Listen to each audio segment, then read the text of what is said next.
सभामुखज्यूलाई र सबैजनालाई माया सम्झना।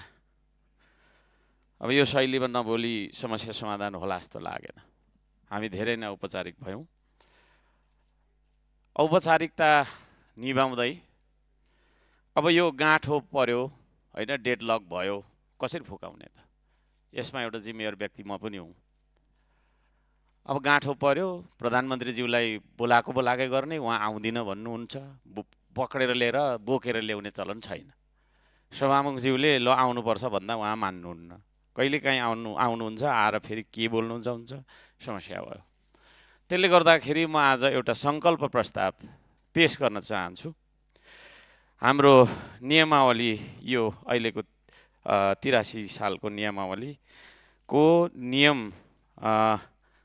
79(1) को गलाई टेकेर विषय सङ्कल्प प्रस्ताव पारित गरौँ भन्ने बारेमा सभामुखज्यूलाई म यो पत्र बुझाउन चाहन्छु।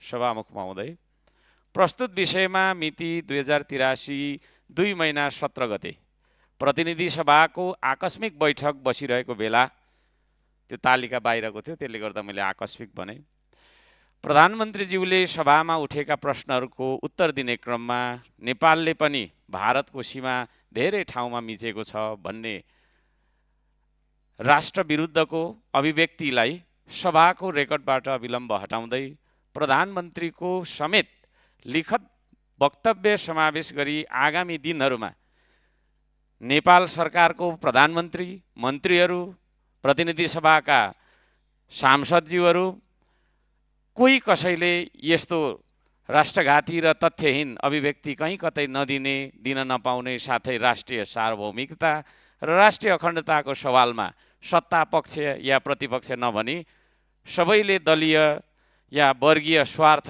र तहभन्दा माथि उठेर देशको पक्षमा एकताबद्ध बन्ने राष्ट्रिय सन्देश दिने सङ्कल्प प्रस्ताव गरौँ भनी म यो निवेदन पेश गर्न चाहन्छु। र यो प्रस्ताव पारित गरेर हामीले यो गाँठोलाई फुकाउँ। जनताले हामीलाई भोलि आफ्नो निर्वाचन क्षेत्रमा जान दिन्छन् जस्तो मलाई लागेको छैन। खाली त्यहाँ झगडा गर्दै बस्छौ तिमीहरू भनेर सत्ता पक्षका सांसदज्यूहरूलाई पनि गाली गरिरहेका होलान्, हामीलाई पनि गाली गरिरहेछ। त्यसले गर्दाखेरि अब यो जिम्मेवार बन्ने कुरा हो। म यो पत्र त्यहाँ बुझाउन चाहन्छु। धन्यवाद।